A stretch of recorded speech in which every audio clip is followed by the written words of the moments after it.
Hello everyone, welcome to my channel.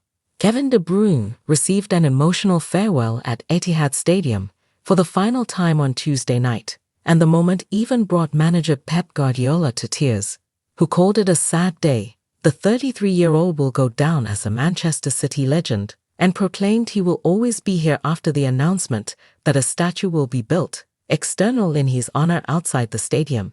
Captain de Bruyne is set to depart this summer and started his last home game in City's 3-1 victory over Bournemouth. But the Premier League great bowed out in a somewhat abject manner. He had the chance to go out in style, but missed a first-half sitter and was then sacrificed in the second half after Mateo Kovacic's sending off. A sad ending for such an illustrious career.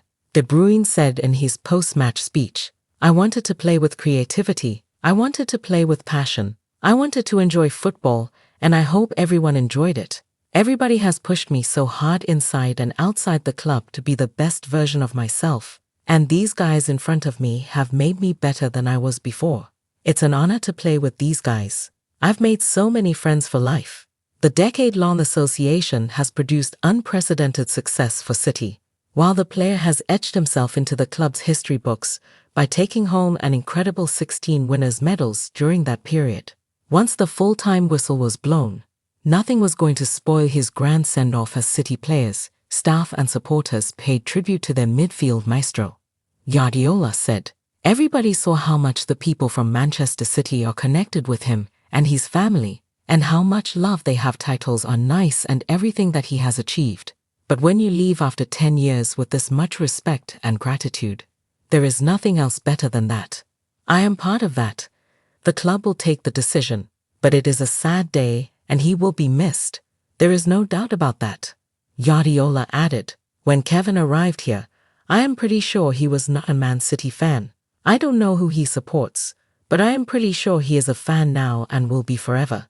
That is because of the connection between all the people and him."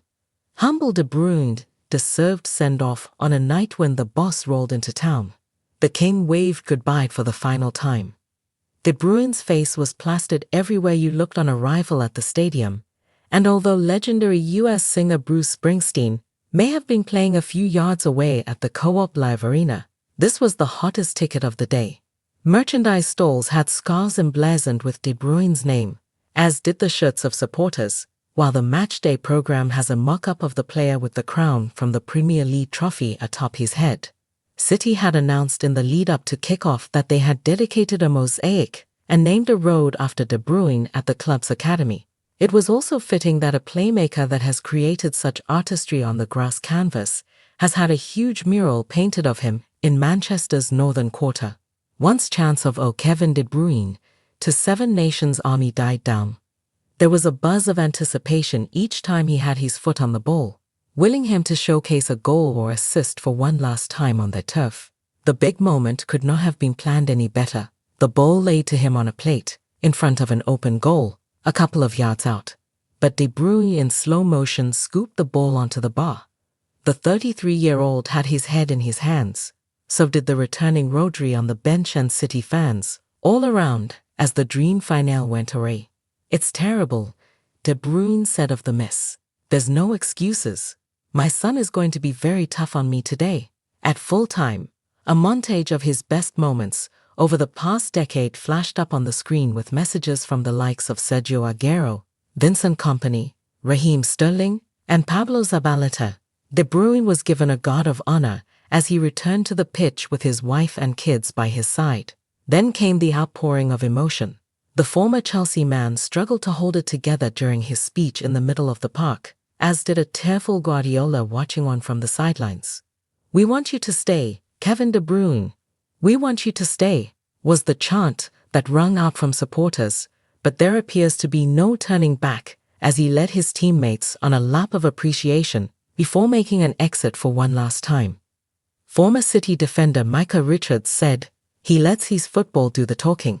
He's such a shy character, but I have been meeting him over the years and seeing how humble he is and how great a player he is. It is just great to see. He has deserved his send-off. Everyone who's played with him speaks highly of him, and to do what he's won in the Premier League is just sensational." The numbers speak for themselves. Guardiola holds De Bruyne in such high esteem that he described the Belgian as the second best passer he has worked with, after the great Lionel Messi. Since his debut in September 2015, De Bruyne has played 283 top-flight games and has provided 119 assists, second in the Premier League's all-time list behind Ryan Giggs' 162, and scored 72 goals. Those 190 goal involvements puts him fourth on the Premier League list during that period, behind Mohamed Salah, Harry Kane, and Son Heung-min. With 843 chances created during that period, De Bruyne has been, by far, the most prolific creative player in the division, with Manchester United captain Bruno Fernandes lagging behind in second with 535. The game against Bournemouth was De Bruyne's 142nd and final home league appearance for City, with only David Silva having played more Premier League games at the Etihad with 160. Asked what City meant to him, De Bruyne said it was home, family, and that his kid were Manc. Former Liverpool midfielder Jamie Redknapp said on Sky Sports. Who is the next De Bruyne in world football? They don't exist. He is like a unicorn. So don't even bother looking for another KDB. There is absolutely no doubt he is a genius. For him it is so easy. Foden's time? How to replace De Bruyne? De Bruyne has made it clear he is not abdicating his throne by his own choice, saying he was surprised not to be offered a new contract by the club. While his next move could be to Chicago Fire in the US, attention will soon turn to the difficult task of finding a replacement. ABC Sport understands City are withdrawing their initial interest in Bayer Leverkusen's Florian Wirtz, owing to the soaring costs of any deal, but Nottingham Forest's Morgan Gibbs-White is among the options.